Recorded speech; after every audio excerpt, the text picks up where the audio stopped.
Trading has closed on August the 30th, 2022. We always do our disclaimer, go over our calls, and make some predictions.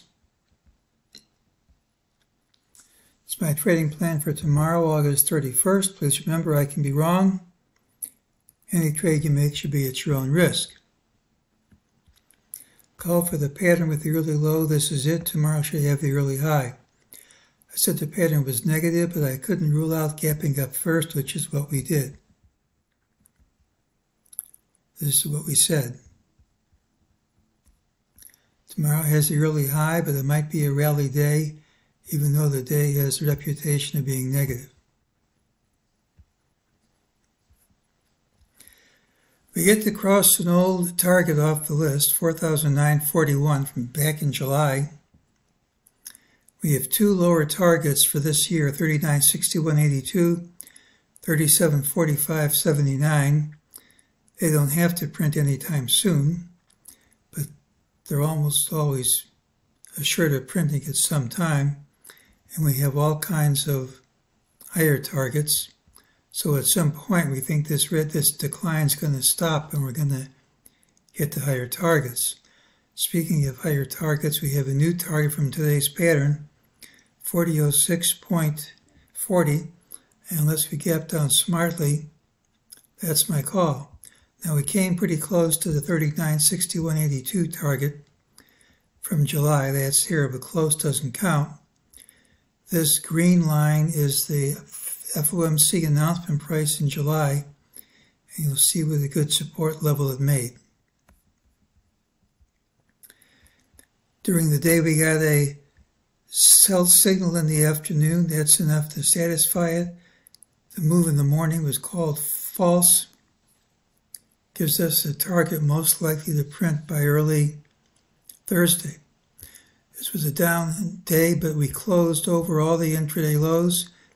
We even closed over some intraday highs, so unless we gap down smartly, this is a positive pattern. We should see higher prices, even if we don't close higher. Well, this is a volume spike in the E-mini contract. It doesn't mean you can't have a higher spike tomorrow, but spikes like these have a good temporal, meaning in terms of time, relationship to price lows in the stock market.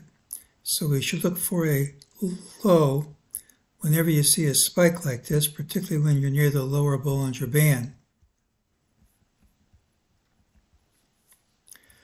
Well, we had this being a 1, 2, 3 up. We're looking for the fourth wave to be over. I originally thought we'd stop at the 50-day moving average. That didn't happen. We now have a possible end to the fourth wave because of the fibrillationship with wave 2. If that's 100, this can just set this here. You'll see this is 61.8%. It's not the only relationship, but it's a pretty good one. Let's see how wave C relates to wave blue A. Let's focus in on that.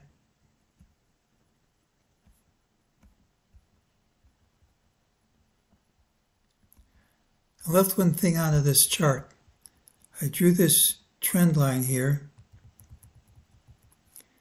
If you connect it all the way back to the COVID low, you'll see you're pretty close to a 2-to-1 relationship in terms of points and days. It's again 2-by-1 fan line. A few points in this time scale means nothing. So it dropped to support but not through it. Okay, back to our show. There are all kinds of ways to count this. You can count wave blue B as ending here. I'm going to end it here because of a number of reasons. We have good fibs here, and wave blue C at that price is exactly half of wave blue A. And let's focus in on what's going on here. That's, I think, is a three-wave structure. I'm counting this as a three-wave structure. I'm counting this as a three-wave structure. It's a sharp decline, but it's declining in threes. Let's see how we focus in on wave blue C.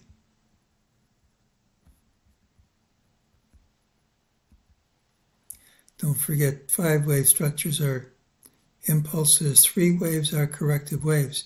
Here was this big drop. I don't see a good way to count it as a 5. I think it's another 3-wave structure. And what's interesting is wave A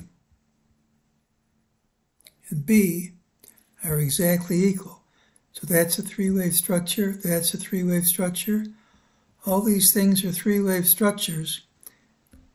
And that looks to me like an ending diagonal triangle. And if it is an ending diagonal triangle, these lows should hold, and we should rally back to its origin, which is about 4,060. So if that's the right idea, which you won't know yet, gives us a target much higher than where we stand now, 4,060. Maybe we'll even see some of these prices here, because if